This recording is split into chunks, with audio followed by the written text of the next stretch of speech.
Buenos días, chicos. Nos encontramos con el grado noveno B. Vamos hoy a hacer un repaso sobre Revolución Rusa. Les voy a compartir mi pantalla. La idea es que vamos a socializar, pues, la guía que ustedes han trabajado a través de la plataforma virtual.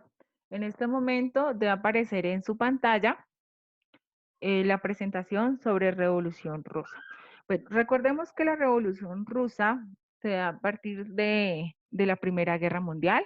Recordemos que es una revolución del pueblo, especialmente el pueblo bolchevique y el pueblo menchevique, donde ustedes lo están viendo.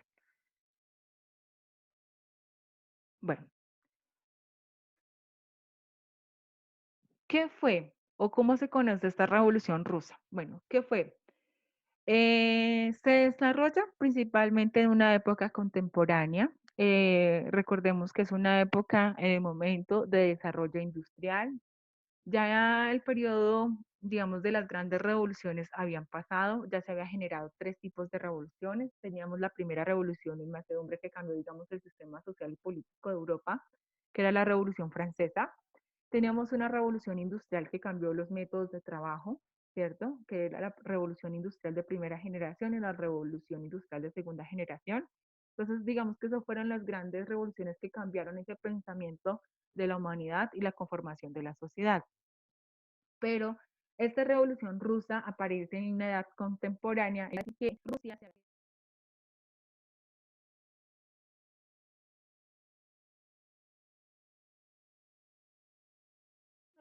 Nicolás. Especialmente está en una dinastía, esta dinastía o esta familia se llama la familia Romanov. ¿Listo? Bueno, ¿qué va a significar esta revolución, digamos, en la edad contemporánea? Para Rusia va a significar la transformación de un estado feudal a convertirse en una de las más grandes y poderosas potencias mundiales sobre la Tierra, ¿no? En este caso, Rusia debe ser una potencia fijada en el pasado, siendo feudalista, se va a desarrollar en las grandes potencias mundiales que va a dar una lucha en la Segunda Guerra Mundial. Bueno, ¿cuáles fueron verdaderamente las causas de esta revolución rusa?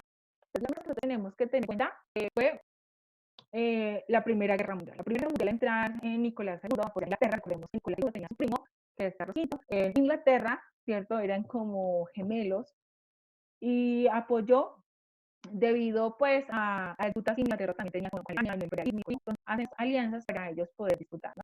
Digamos que La esposa la esposa de Nicolás Romanov no, era Nicolás alemana y Nicolás, Nicolás era primo, se dice que era primo hermano de la monarquía de Inglaterra. Digamos así que porque en el proceso de revolución Inglaterra no quiso apoyar a Rusia. Muy sencillo, porque digamos que Inglaterra tenía una formación de monarquía y tenía miedo que nuevamente le sucediera lo que le sucedió a Rusia. Los obreros estaban peleando, los soldados, los campesinos estaban también respaldando la Primera Guerra Mundial, los trabajadores de las empresas se les revolucionara al monarca. Entonces decidió, entre comillas, dejar morir a su primo. Recordemos que después a él lo fusilan, a la familia fusilan también, lo dejan morir en esta situación. Es una historia que fue intentó... después del Domingo Sangriento. ¿Sí? Eso fue después del Domingo Sangriento. Sí. Se dice que, claro, Lenin cuando sube y como retribución al pueblo y que habían tomado al pueblo, sí, al final lo fusilan a él, fusilan a su esposa y fusilan a sus hijos, ¿no? Como retribución al pueblo. Además, tuvieron que abdicar, entregar el poder al pueblo para ellos ser legítimos cuando ellos empiezan a ser gobernantes, ¿no? Un dato curioso dentro de esto es que, pues, primo de Inglaterra quiso ayudarle, le dice que durante 3 meses les mandó paquetes de días reales para irse, pero no pudieron sacarlo porque ya lo tenían capturado. Parte de la misión del ejército de Lenin, entonces no, y lo único que hicieron fue pues dejarlo en el proceso que falleciera esta familia. Bueno, entonces una de las principales causas fue la aguda crisis económica. La crisis económica se desata precisamente por la inestabilidad que se desarrolla a través de la Primera Guerra Mundial. Entre ellos, pues Alemania intenta la Rusia, empiezan a pedir por lo que es Rusia, por los estados balcánicos que actualmente son Letonia y Estonia, por Prusia que era Polonia, y al fin y al cabo recordemos que ellos tienen que retirarse de la Primera Guerra Mundial y firmar un tratado que es el Tratado de Brest-Litovsk, ¿no? Donde Alemania le exige a Rusia que tiene que pagar una indemnización por el hecho de él haberse retirado de la Primera Guerra Mundial y por el hecho de que él quedaba en rendición y en paz con Alemania para que tampoco fuera invadido y devolverle dichos territorios. Bueno, Empezamos con la aguda crisis económica que atravesaba Rusia, sobre todo por los alimentos en ese momento y por la población, ya que la mayoría de población lo que hizo el zar fue mandarlos a la guerra. Entonces, con uñas los mandó a pelear y pues la escasez también de alimento, tanto para el zar, que llenaba sus arcas, como también para los soldados y los campesinos que pues en esa época tenían que sobrevivir en esta situación. Otra causa que también marcaba mucho esta revolución fueron las constantes derrotas. Las constantes derrotas, sabíamos que pues Rusia no tenía ese desarrollo tecnológico que tuvo las demás potencias, entonces lo que llegaban eran derrotas tras derrotas, muertes tras muertes, entonces no había una estabilidad y el zar era incompetente en tomar las decisiones propias para esta Primera Guerra Mundial.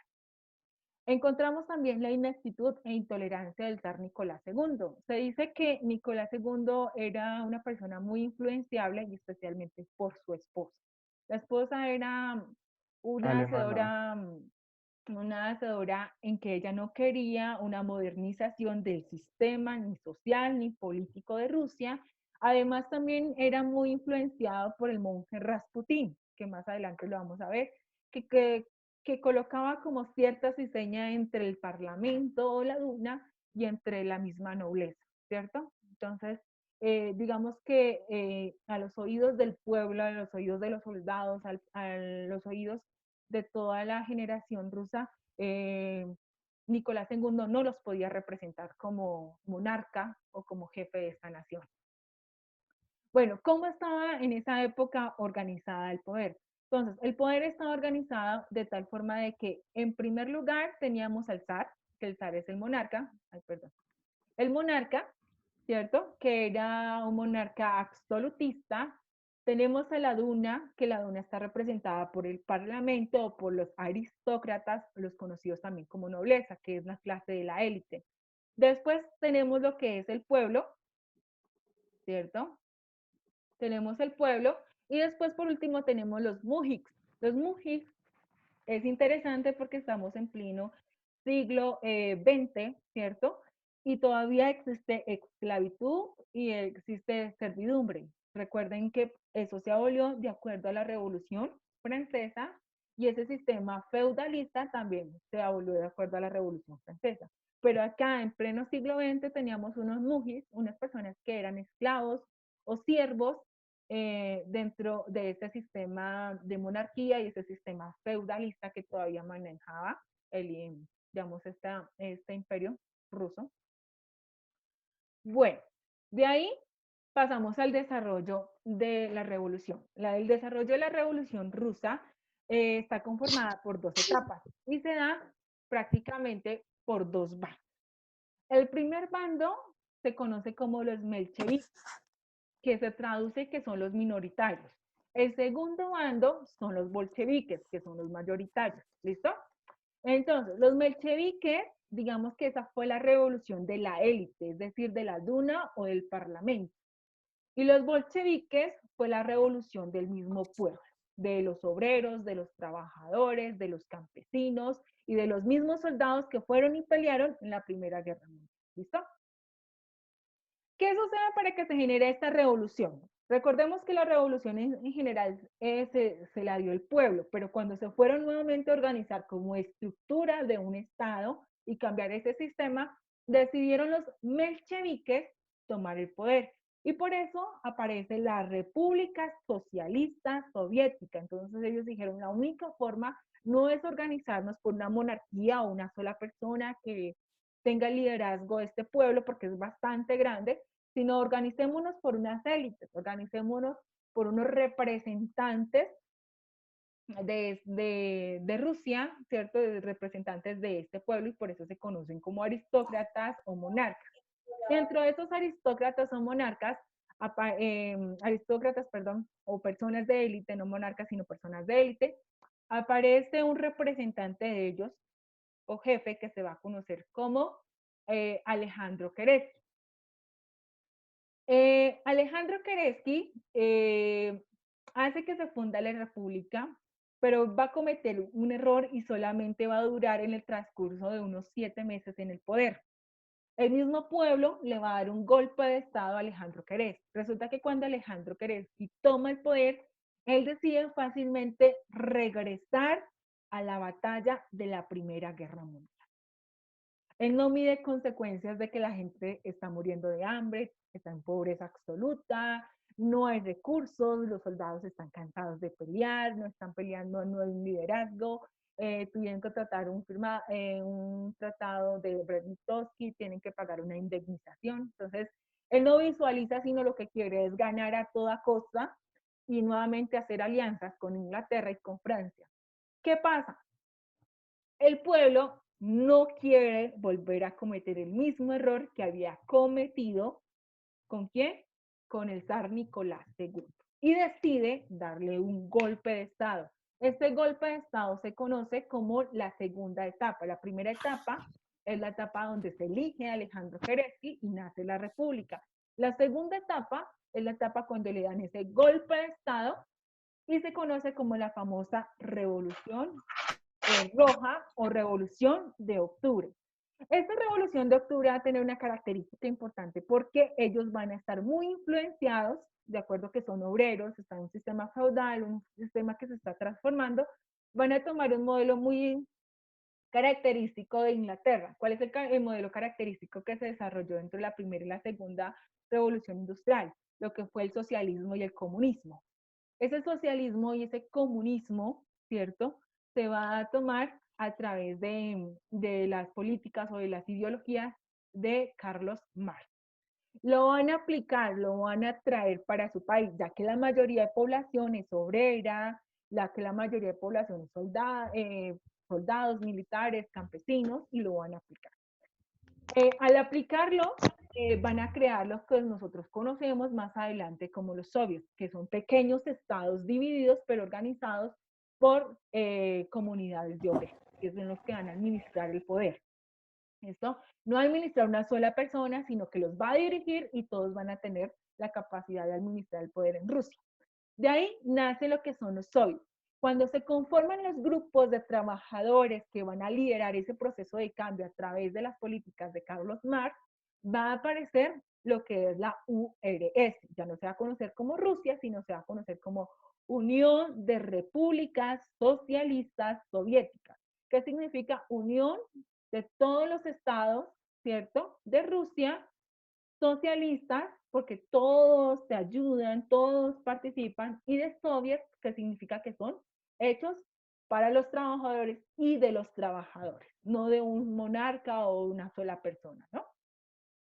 Entonces empieza lo que es la Unión de Repúblicas Socialistas.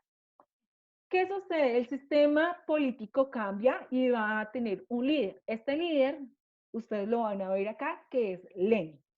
¿Por qué no hay una pirámide, en este caso, o un estado piramidal? No, porque era un estado lineal. Era decir que todos absolutamente van a ocupar un papel fundamental en el estado, y el estado es para todos y todos para el estado, ¿sí? Entonces nadie va a ser más, nadie va a ser menos, nadie va a tener categorías sociales ninguna, nadie va a ser rico ni va a ser pobre, sino todos van a estar en igualdad de condiciones. Por eso es un sistema lineal y ustedes lo ven acá en la diapositiva. Entonces empieza con un jefe de Estado, ¿cierto? Que va a organizar a los trabajadores, les va a ayudar a todo este proceso que va a ser conocido como Lenin. Lenin, aproximadamente en la historia se dice que dura de 5 a 6 años más o menos en el poder. Va a tener un ayudante que va a ser el secretario Stanley, que más adelante va a jugar un papel importante en llevar a Rusia a la cúspide de ser una potencia mundial en Europa después de la Primera Guerra Mundial. Vamos a tener a León Trotsky, que va a ser el jefe militar del ejército, donde va a ayudar a tecnificar el ejército de Rusia y va a ayudar a, digamos, a recopilar todas aquellas inquietudes, cuestiones, sugerencias, etcétera, que sucedió dentro de la Primera Guerra Mundial, y va a darle como esta moral a su propio ejército. Consigo se va a crear un gabinete ministerial y un consejo de comisarios. Va a ser de una forma dinámica, participativa, democrática, social entre trabajadores para conformar este nuevo sistema social y político. ¿Cómo Lenin llega al poder? Lenin llega al poder prometiéndole a los soviets, es decir, a todos los trabajadores obreros de los diferentes estados, una política muy clara. ¿Cuál es esa política muy clara? Todo el poder para los soviets, es decir, que todo el poder lo pertenecía no una sola persona, sino lo pertenecía a quién, los obreros. Los obreros eran la parte fundamental o el núcleo fundamental de Rusia. Entonces, todo para los soviets. Entonces, su objetivo principal era brindarle ese bienestar que nunca había tenido esa clase social, que siempre había sido marginada o explotada por esos monarcas, sino que tuvieran ese papel principal. Y Cuando Stalin le prometiéndoles, quitó el puesto a Lenin, cuando Stalin le quitó el puesto a Lenin, ya, se cambió un poco el socialismo. sí, ya vamos para esa parte. Entonces, ¿qué le va a prometer Lenin al pueblo? Le va a prometer paz. ¿En qué sentido? Que no va a regresar a una primera guerra mundial, a una disputa de una Prusia, a unos estados balcánicos como Letonia y Estonia, no, sino al contrario, se va a enfocar en la reconstrucción de su propio país y la tecnificación e industrialización de su propio país, el desarrollo progresista que tenía su propio país. Eso. Le va a prometer tierra. A pesar de que era un sistema socialista y capitalista, les va a dar algo de función que le pertenezcan a ellos. Recordemos que en un sistema feudalista, las tierras solamente le pertenecían al monarca y al Estado, ¿cierto? Entonces lo que va a hacer es que algo le pertenezca y que tengan algún sentido de pertenencia para ellos. Adicionalmente va a nacionalizar todas las empresas, todas las industrias que pertenezcan al Estado, pero que brinden beneficio directamente a los trabajadores y a esta sociedad. Y sobre todo les va a proporcionar ese pan en el sentido de que tengan capacidad alimentaria o tengan cubierta esa capacidad para ellos alimentarse, porque recordemos que esta revolución se genera por la escasez de alimentos y las constantes hambrunas que tiene que vivir este pueblo durante esta Primera Guerra Mundial. ¿Listo?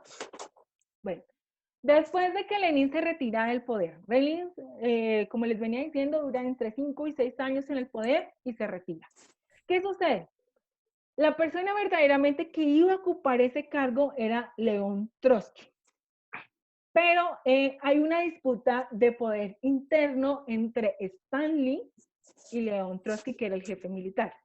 Se dice que Stanley, para poderse quedar después de Lenin en el poder, porque era el secretario, era la persona que estaba al lado, a la par, conocía las políticas de la reconstrucción de ese Estado, crea una estrategia de difamación contra León Trotsky, diciendo que iba a traicionar las políticas de lo que es Lenin, y el pueblo empieza como a perseguirlo y lo intentan capturar y asesinar. Recordemos que cuando sube Lenin al poder, Lenin, para conformar su estado y para que las personas le creyeran como si que era un gobernante, decide fusilar a la familia Romanov, a Nicolás, a su esposa y a sus hijos, ¿no?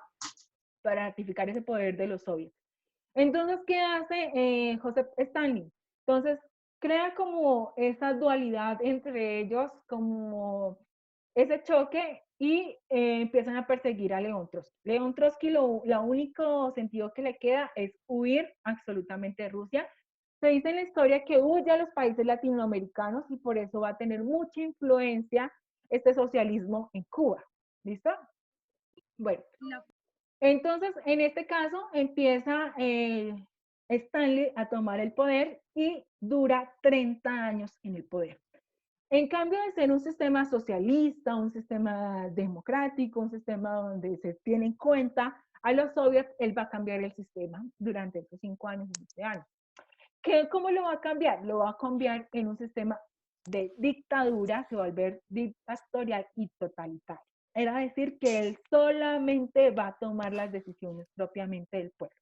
Es decir, que no van a regresar a un sistema de monarquía, porque la monarquía tenía asesoría de la Duma o el Parlamento, pero esta persona se va a convertir solamente en una persona que va a tomar las decisiones para el pueblo, sobre el pueblo, y que los soviets se van a someter a estas decisiones por el bienestar de Rusia, donde tienen que sacrificar muchos de sus propios intereses para poder ver a este país desarrollado como una de las grandes potencias mundiales antes y durante la Segunda Guerra Mundial.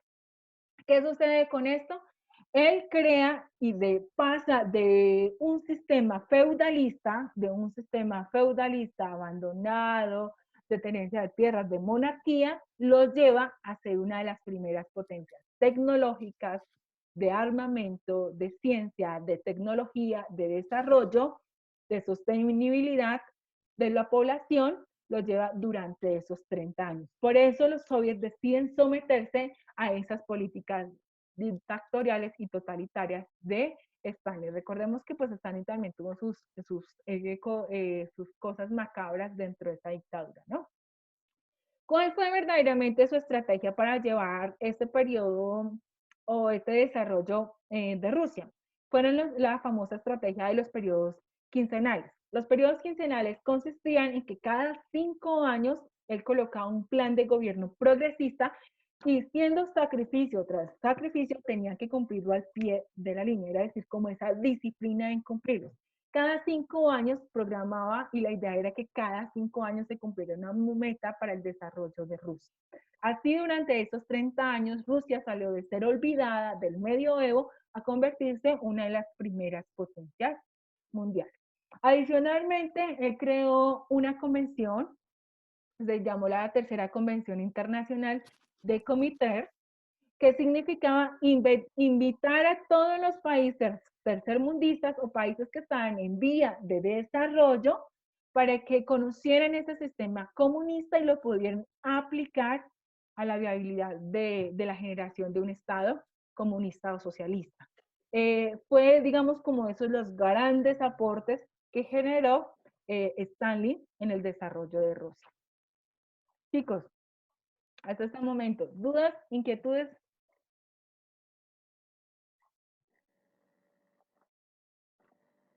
¿Dudas, inquietudes? ¿Ninguna?